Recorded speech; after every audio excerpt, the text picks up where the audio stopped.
Доброго времени суток! Перед началом обзора у меня к вам маленькая просьба. Оставляйте любые комментарии под видео, даже негативные. Это помогает в продвижении, так как канал молодой, и я его развиваю без ботов и фейковой накрутки. Данный процесс непростой. Главный вопрос у вас: стоит ли сейчас играть в Path of Exile 2? Безусловно, да. Занимательная гринд-РПГ в своем сегменте на данный момент одна из лучших. Я для себя открыл много интересных механик в этой игре, так как давно не играл в РПГ в жанре Diablo. Последняя игра, в которую я играл, была Lost Ark. Корейская, красивая, душная помойка. PoE 2 игра другого уровня. Эта игра многогранна в развитии вашего персонажа. В основном тут около 80% игроков играют по гайдам, так как самому сделать эффективный билд не так просто. Игра требовательна к знаниям различных механик. Многие игроки пугаются одного лишь вида ветки талантов. Посмотрите, насколько она огромная. И в этом вот всем нужно разобраться. Помимо ветки талантов, ваша эффективность зависит во многом от комбинации скиллов. Просто так взять первый скилл, который визуально нравится, и ставить в него бездумно камни поддержки не получится. Вы банально даже не сможете пройти сюжетную линию игры. Проверено на личном опыте. Я часто упирался в плато на разных уровнях, и тогда на этом этапе мне приходилось искать полезную информацию в интернете, либо самому путем различных экспериментов улучшать тупиковую ситуацию. А я надеялся, что смогу быстро пробежать сюжетку и выйти в эндгейм в бомже шмоте, используя всего лишь один скилл. Именно такие моменты благотворно влияют на мотивацию к познанию нового. Тут ваша эффективность генерируется из многих элементов и в некоторых случаях не имеет предела. Я удивился, что в PoE 2 дружелюбная и отзывчивая комьюнити. Много лет я играл в БДО. Там комьюнити в основном крайне токсичное. В PoE 2 игроки с легкостью помогают в прохождении боссов и могут спокойно объяснить про интересующие вас игровые моменты.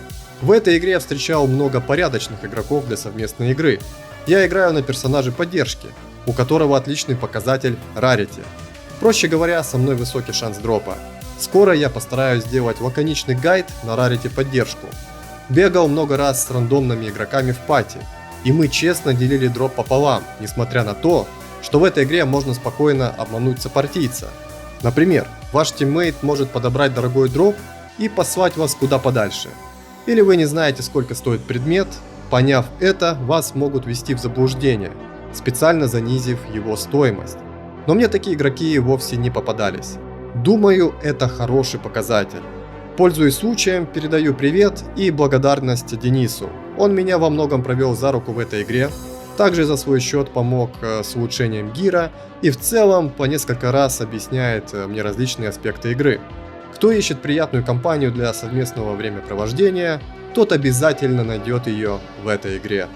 В этой игре плохая оптимизация. К сожалению, вы часто будете встречать лаги и дисконнекты. От этого вы будете гореть.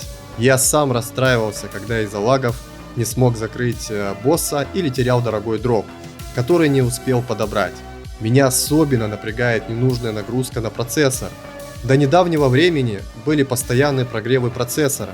Когда я захожу на карту с многочисленными модификациями в пати, то система охлаждения первые секунд 10-20 начинает усиленно работать. По факту мы стоим в начале карты возле телепорта, и на экране нет экшена, который бы нагружал систему компьютера. Усиленная нагрузка на проц происходит именно в партийной игре, когда вначале мы заходим в локацию для совместного фарма. Когда я бегаю один, такой проблемы не наблюдаю. В последнем обновлении эта проблема проявляется теперь не всегда, но полностью не ушла. Надеюсь, разработчики этот момент в ближайшее время исправят, а то жалко так гонять систему водяного охлаждения на ровном месте. Мне не нравится аукцион, который работает через сайт. Такое взаимодействие некомфортное.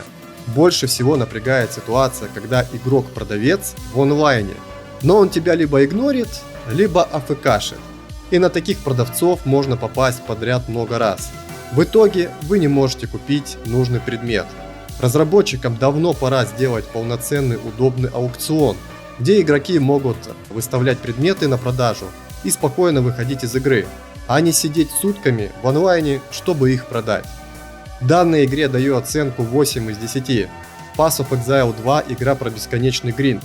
В нее можно зависнуть надолго. Визуально тут все на высоком уровне. Анимация эффектов приятная. Даже если она вам надоест, это игра из тех, в которую со временем вы с удовольствием вернетесь. Мой выпуск подошел к концу, надеюсь, я вас вдохновил поиграть в нее. Подписывайтесь на канал и группу в Телеграме, да пребудет с нами сила. Всем пока!